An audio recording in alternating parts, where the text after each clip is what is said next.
네, 여러분 안녕하세요. 갈바람입니다. 오늘은 아이온큐의 새로운 핵심 인재 한 분이 합류를 하셨습니다. 그래서 유명한 양자 알고리즘 전문가가 아이온큐에 합류하게 됐는데 어떤 내용이고 왜 이런 사람들이 자꾸 아이온큐에 오는 걸까? 한번 같이 생각해 보도록 하겠습니다. 네, 우선 3월 26일 한국 시간으로는 오늘 유명한 양자 알고리즘 전문가 마틴 리텔러라는 사람이 아이온큐의 어플리케이션, 응용 팀을 이끌게 되었습니다. 여기는 이제 아이온큐 양자 컴퓨터로 어떻게 고객들과 어떤 분야에서 이런 문제들을 해결할 수 있을까 같이 협력하고 연구하는 응용 쪽을 담당한 팀이라고 할 수 있죠. 그래서 리텔러는 아이온큐 양자 응용 개발팀을 이끌게 됐고, 이 아이온큐의 이온 트랩 방식의 양자 컴퓨터 기술에 어떻게 활용할 건지 식별을 하고 고객에게 가치를 전달하는 역할을 할 거다. 그래서 화학, 재료과학, 최적화, 양자기계 학습, 인공지능 분야에서 혁신을 촉진할 것으로 기대가 된다라고 하고 있습니다.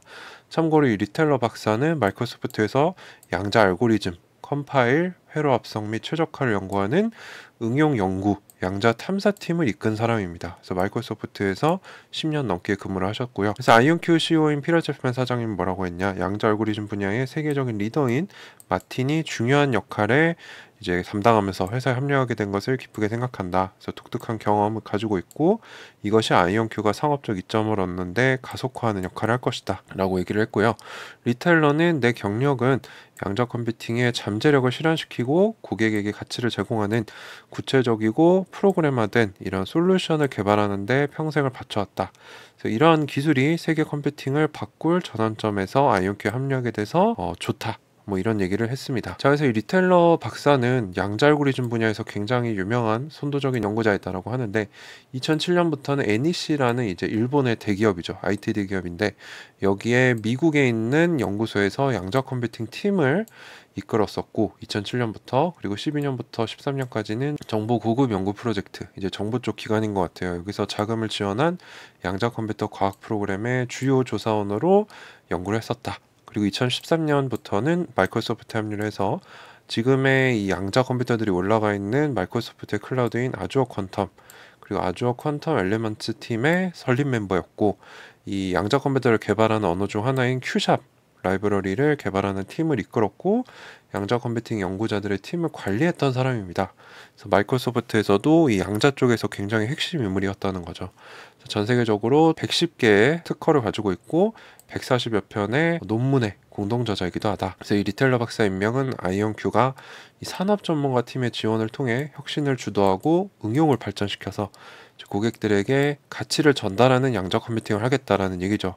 그래서 아이온큐의 이 선도 기업으로서의 위치를 더 견고하게 될 것으로 기대가 된다라고 마무리를 하고 있습니다. 자, 이전에 이 양자 응용 팀 팀장이 소니카졸이라는 분이에요. 이분이 이제 저랑 트위터에서도 교류를 하고 있는데 이분 같은 경우는 인도 공과대학 굉장히 빡센 대학교죠. 이제 거의 하버드급이라고 알려져 있는데 여기에서 물리학을 전공을 했고 그 다음에 미국으로 건너와서 프린스턴에서 전기전자공학 박사학위를 했던 것으로 보입니다. 이분은 그 후에 이제 인텔에서 양자 컴퓨팅 관련된 이 연구원으로 근무를 하다가 아이온큐에 와서 2019년부터 최근 23년 3월까지 이 양자 어플리케이션 응용팀의 팀장을 했었는데 23년 3월 이후에 이제 사임을 해서 공백이었죠. 이 자리가. 근데 이 자리를 이제 이분 같은 경우는 아무래도 경력이 길진 않죠.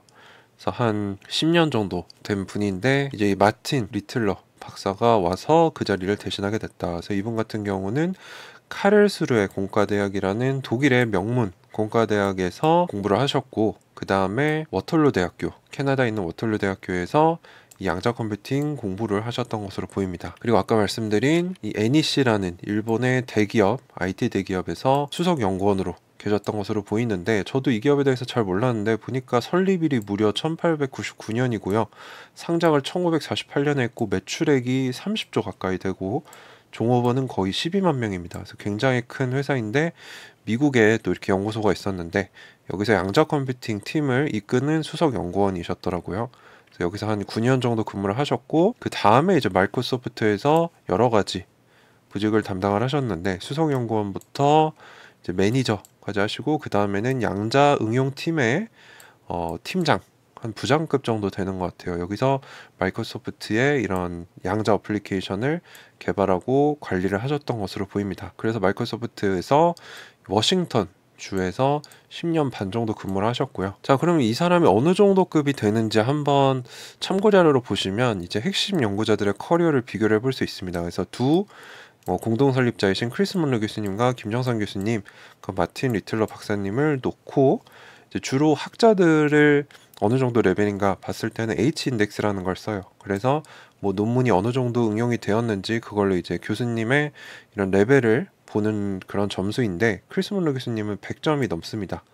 2019년부터도 한 거의 80점으로 굉장히 높은 수준이라고 해요. 그래서 이거는 뭐 거의 노벨상 수상자 수준이라고 보고, 김정상 교수님도 굉장히 높으신 편인데 조금 낮긴 합니다. 그래서 50, 30 정도 되는데, 이 마틴 리틀러 박사는 H인덱스 점수가 50, 33으로 뭐 대강 보면은 김정상 교수님 정도의 레벨이 되는 사람이구나, 굉장히 뛰어난 연구자다라는 걸 알 수 있습니다. 그리고 이분이 냈던 논문을 보면은 2017년에 거의 600번 가까이 인용됐던 한 논문이 있어요. 그래서 이 제목이 두 양자 컴퓨팅 아키텍처의 실험적 비교라고 해서 공동 저자로 크리스 먼로 교수님이 있습니다. 마틴 리틀러 박사와 함께. 그래서 여기서 뭘 했냐, 5큐빈 양자 컴퓨터 두 대에서 하나의 알고리즘을 실행을 해서 누가 더 뛰어난지 비교를 했는데, 하나는 초전도 방식, 하나는 이온 트랩 방식이었는데 이온 트랩 방식이 더 뛰어났다 라는 얘기를 하고 있습니다. 그래서 아마 여기서 아이온큐에 대해 좀 관심을 갖지 않았나. 2017년 초입니다. 그리고 이제 과학적 발견을 위한 양자 컴퓨터 시스템들이라는 논문이 있는데, 굉장히 저자들이 많죠. 여기 보시면은 뭐 이 시대 최고 이론 물리학자인 존 프리스킬 박사님도 계시고, 크리스 먼로 교수님도 계시고, 김정상 교수님, 그리고 구글의 양자팀을 이끌고 있는 데이브 베이컨도 있고, 마틴 리틀러 박사님도 같이 있습니다. 그래서 이게 뭐냐면, 양자 컴퓨터의 큰 도전은 뭐냐면 이것을 일단 만들어야 되고 유용한 응용 프로그램, 이 사용 사례를 만들어야 된다라는 걸 정의를 했다는 거죠. 그래서 앞으로 2년에서 10년 동안 양자 컴퓨터 개발을 위해 뭘 해야 하는지를 식별을 했고, 뭐 주요 대학, 연구소, 산업 연구자들이 함께 작성을 했다라고 합니다. 그래서 이런 목표의식을 같이 공유하고 있다는 거죠, 이런 리더들이. 자, 그래서 저의 의견을 정리를 해보면, 양자 알고리즘 분야에서 굉장히 유명하고 수많은 특허 논문을 가진 마틴 리틀러 박사가 아이온큐의 어플리케이션, 응용팀 새로운 리더로 부임을 했다. 그래서 이전에 소니카 졸이라는 사람도 뭐 한 10년 정도 경력이 있는 굉장한 뛰어난 사람이었지만, 이분은 한 20년 정도 경력이 있는 더 높은 레벨의 사람이었으니까 아이온큐에게는 궁극적으로 좋은 일이다라고 해석을 할 수 있다고 생각을 하고요. 마이크로소프트에서 10년 반 동안 근무하면서 양자 어플리케이션 팀의 팀장, 부장까지 담당을 했던 인물이다. 크리스 먼로 교수님과의 공동 저자로 쓴 논문에서는 초전도체보다 이온 트랩이 더 뛰어나다라는 걸 증명했던 바 있다. 그래서 아이온큐 친화적이었다라고 보이고, 이 학자 수준으로만 보면, H 인덱스로만 보면 거의 김정상 CTO 레벨의 굉장히 뛰어난 인재가 들어온 거다. 굉장히 큰 이득이다라고 저는 생각을 하고요.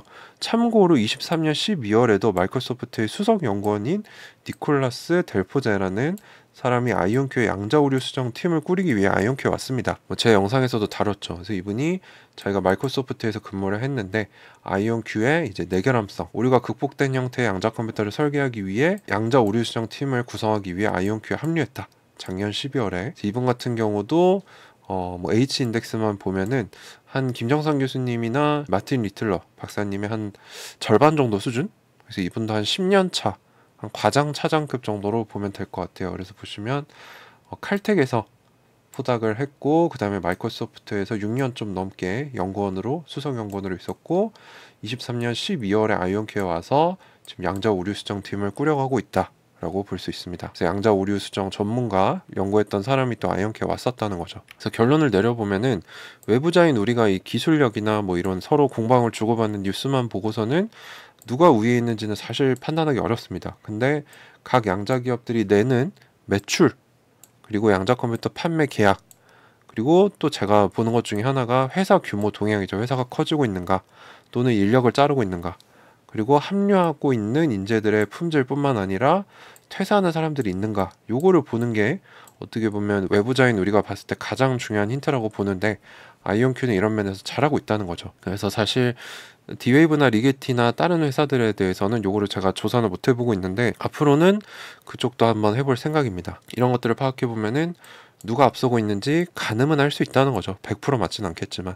그래서 이런 면을 봤을 때 이번에 마틴 리텔러 박사가 온 것도 아이온큐에게 뭔가가 있구나. 잘하고 있으니까 이런 사람들이 오는구나라고 추측을 하고 그걸 기반으로 투자를 한다는 거죠. 자, 그래서 아이온큐에 합류한 유명한 양자 알고리즘 전문가가 있었고 왜 자꾸 들어오는가? 저는 이거를 이제 투자의 근거로 본다라고 말씀을 드리면서 마무리를 하겠습니다. 네, 도움이 되셨다면 구독 안 하신 분들은 구독 한 번씩 꼭 부탁드리고요. 오늘도 끝까지 시청해 주셔서 감사합니다. 가을바람이었습니다.